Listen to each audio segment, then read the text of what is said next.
Welcome to day 6, Vitality Through Transition. You're almost through with habits. What? All right, so, if you didn't get it right the first time, you should just give up, right? Yeah, if you've slipped a couple of days and maybe you're not even, maybe it's day 8 and you're watching this. No, that's not how it works. You do your best, all right? So enjoy this. Realize that it may take you a while to get some of these things wired, right? These are all about your personal system. And today we're going to continue with troubleshooting that system. And we're going to go into one of the more challenging parts, the mind, right? That mind can be so tricky. And Einstein said, it takes a new way of thinking to solve the problems that we created with our old way of thinking. Right? And we've been talking about this transition, transformation, this old identity, new way of thinking, old way of thinking, right? This is not a new concept by any stretch of the imagination. And we're really looking at our internal environment, right? Those attitudes, beliefs, and in particular, our identity. So one of the things that helps us to do that is to reframe things, right? Reframing willpower to willingness, right? I may not have the willpower, but am I willing to try new things? Am I willing to wake up a little bit earlier? Am I willing to make changes in my daily routine? Am I willing to be temporarily uncomfortable? Right? That's a nice reframe. And then rewire. Right? We have these triggers that led to the old response, and over time, what we're doing is we're wearing out that old response and we're creating a new response. That's rewiring. Powerful. Right? Priority versus value is one of the ways that we're doing that. Focusing on what's our priority and delaying for our value. Remember, here's some examples of that. And the power of pre-decision. Right? This is deciding beforehand. And that's why I say make it every day, because 100% is easier than 99. You're going to always be asking, if you give up fast food, you never have to ask when you go by. But if you're like, oh, I can have McDonald's once a month, then it's like, oh, is that this day or Taco Bell or whatever your, sort of fast food thing is that and heck, if you want to have that, there's no problem. But if you decided not to and you want to cut that out 100%. It's easier than 99. And remember, the mind is like a puppy. It needs some obedience tools, right? And we have these mantras, we have tracking, we have noticing, we have a host of obedience tools. But here's just a few. Mantra, again, means mind tool. That's the definition. It means mind tool. And here's a couple of mantras when you do it really well. That's like me. If you slip up, if I slip one day, I don't slip two, right? And sloppy is better than skippy. I love that one. When I'm really not feeling like doing it, I just do the sloppiest exercise you can imagine, and I'm like, hey, check, that counts. That's the best I could do today. And some people, myself is one of them, really love to track things. Tracking helps keep me on board. You should see my tracking system. I'll share it with you. I just love checking off little boxes, and I just set it up so I've got all these micro wins. So by the time I go to work, I've got 7 or 8 micro wins. It's huge. Now, weekly review. One of the things I recommend doing is setting aside time every week where you look at what worked and what got in the way. And you work to increase what worked and decrease what got in the way. Because, hey, we have life. Life happens, right? If we do this weekly review, we can make sure that the life that got in the way of it doesn't happen as often as it used to. That's the goal. And of course, #celebration, remembering to celebrate. Celebrating our micro wins, right? I like to do a dance when I have a big win, a macro win. When I have a micro win, it's usually a fist pump or usually just like a yeah, right? So whatever it is for you, have fun with micro wins. Now, this is something that kind of blows up a lot of the old thinking. We were talking about reframing earlier, and I want to reframe goals into practices. Why? Well, a lot of people stop making goals because they don't accomplish them. They start beating themselves up, so they stop even making New Year's resolutions. That may be you, right? Because you're like, I don't keep them, I'm not even going to make them anymore, right? But goals are actually wonderful. Having outcomes or targets, are the same as goals, right?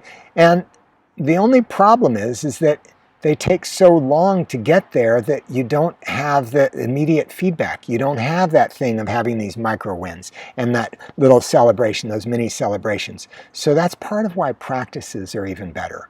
So turn your goals into practices, right? And here's just some examples of practices when somebody has some of these goals, right? You know, if you want more energy, a longer fuse, whatever, you might have different practices that support that. And if they aren't moving you in the direction that you thought that they would, you change them, right? It's not that big of a deal, but this is why I recommend doing quarterly reviews. To see if you're moving towards your goals, check them out quarterly. See if you're doing your practices. If you're doing your practices, they should be moving you towards your goal. It's easier to focus on a daily practice than it is a long-term goal for most people, right? But having that long-term goal can sometimes inspire the daily practice. They can feed each other, right? Regular review of your goals, because goals do change. And I'm going to give some examples, some kind of funny examples here. Expired goals, right? Now, I used to want this camera called the Canon F1, and I wanted it for so long and I couldn't afford it. I was a college student and then a med student. I was always a student and I couldn't afford this camera. It was way too much. Finally, I saved up enough money to buy it, and I'd realized that the whole field of photography had changed so much that I didn't really want the Canon F1 anymore. A little bit of a get real moment there, but geez, right? You know, so pay attention. Sometimes your goals expire. And sometimes goals are stepping stones, right? I see this so much with people in career. You know, they thought they wanted to be this long-term goal, and they got to the first stepping stone, they found out they really liked it, and then they looked and they're like, oh, you know, that long-term goal, not so important. It was to get me here. I like where I'm at, so let go of those goals. And then one of them is not being specific enough. This is a story where I was down in Thailand and I wanted to be welcomed into the fish world. And I, you know, sort of looked around and I saw all these beautiful fish and kind of pictured like this angel fish coming up and kissing my face mask. I thought that's what being welcomed into the fish world was.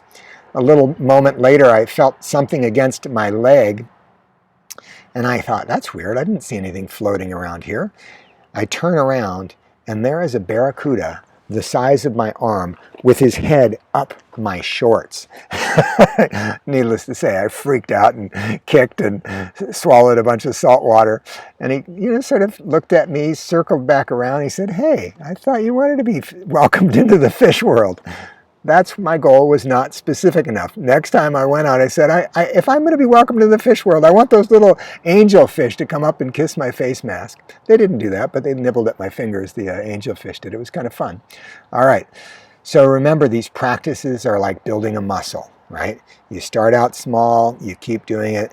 Eventually, you're going to be strong enough to make it through almost any storm. But in the beginning, these storms can sometimes rock us. And while you're developing that practice, remembering that nature loves rhythms, pulses, and waves, right? That consistent action leads to power. That micro builds momentum, right? So even the smallest act. And then the goals kind of become these, well, pleasant side effects of having a daily practice.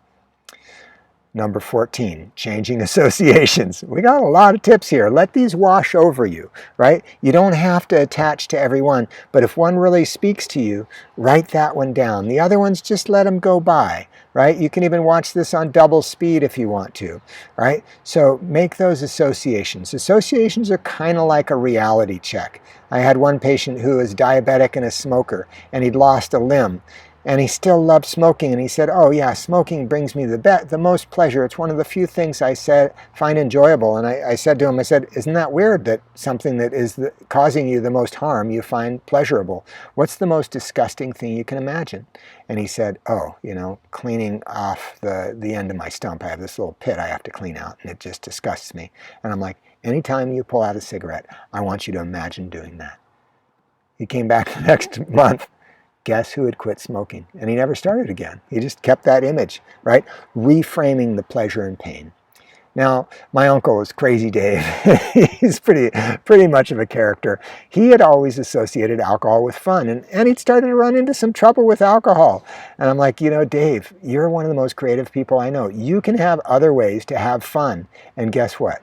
Dave came up with other creative ways to have fun. He shifted that association.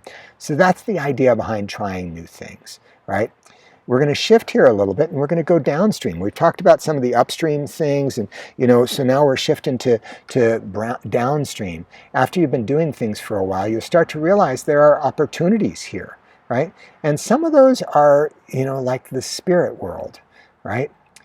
A lot of people that have a very strong spiritual belief, and I really like to think of this as your chosen ideal. Whatever your chosen ideal is, you can do it for or you can do it with. Now, if your spiritual beliefs are that family is the center, do it with your family, do it for your family or your kids or whatever it is that you put as the most precious thing in your life. And then deepen and build that ideal through your daily practice. It takes a depth and meaning. Now, another thing is that we can meet the witness, or what is called the watcher. This is something that is common in Buddhist practice, where we actually go outside of ourselves and look at our behavior. It can be really powerful, particularly when we start to go into these deeper things, like wanting to discover what we don't know, right? And we're talking about the shadow here, right? When the floor is so low and we're still not doing it, we have to look at what is driving our behavior.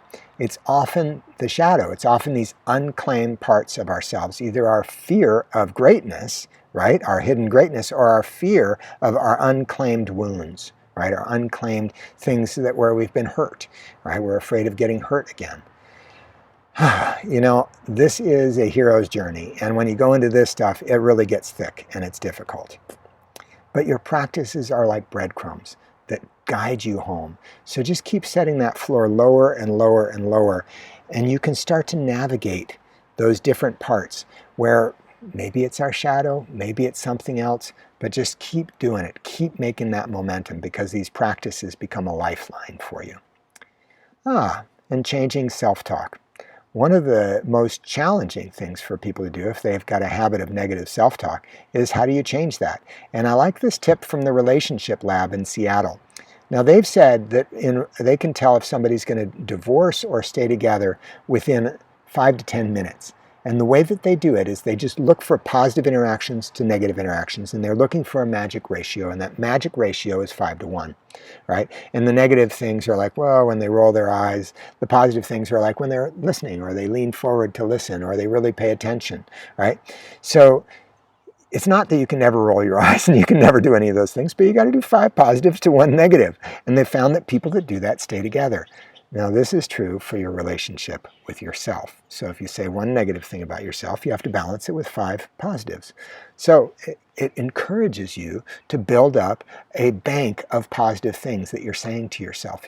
I've had clients that even keep a little flip book of all the good things, because in the moment sometimes they're like, I haven't trained myself to think of good things, so they only think of the bad.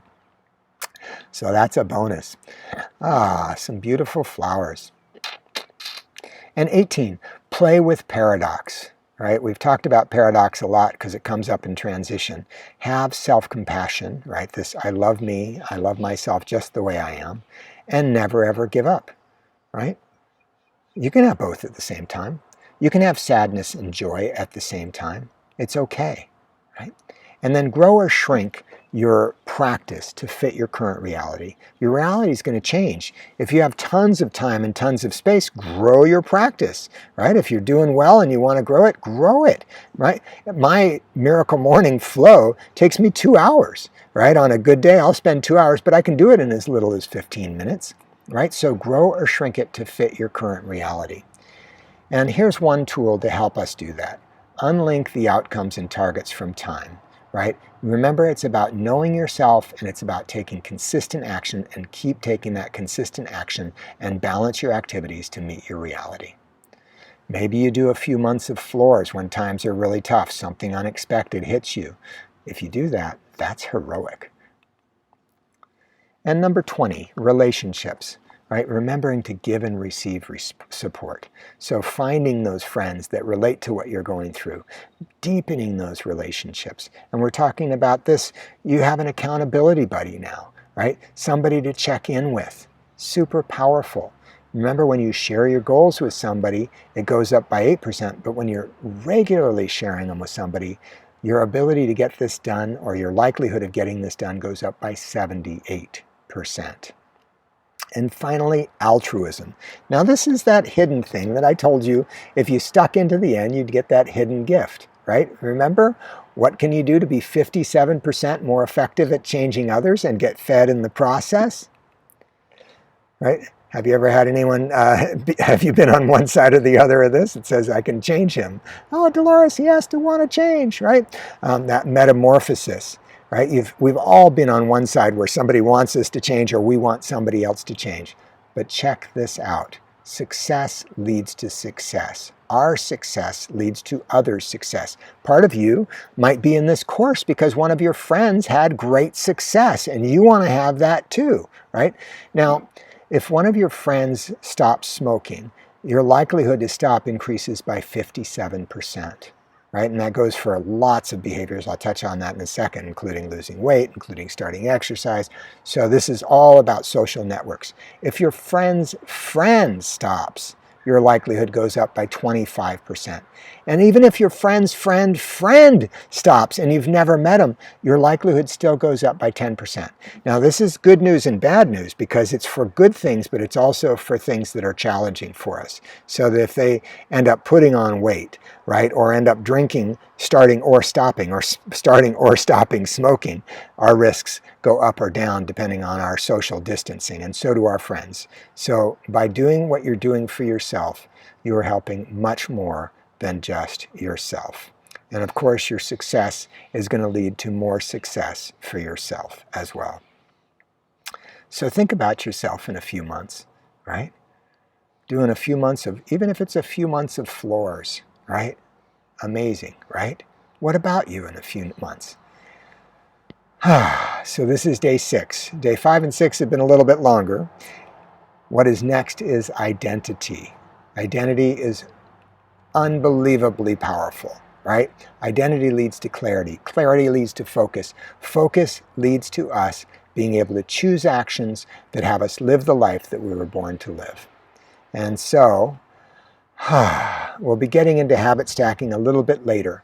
But what I want to do for right now is just to have you take a big, deep breath and say it's day 6, and guess what? Tomorrow's day 7, and you get the day off to catch up, because that's what you've earned. You deserve it. All right? Enjoy tomorrow. Use it as a time to catch up or a time to relax. But remember to do your minimum, right? Do your floor, do your ceiling, and have fun with this. And I'll see you at the beginning of next week. Have a beautiful tomorrow.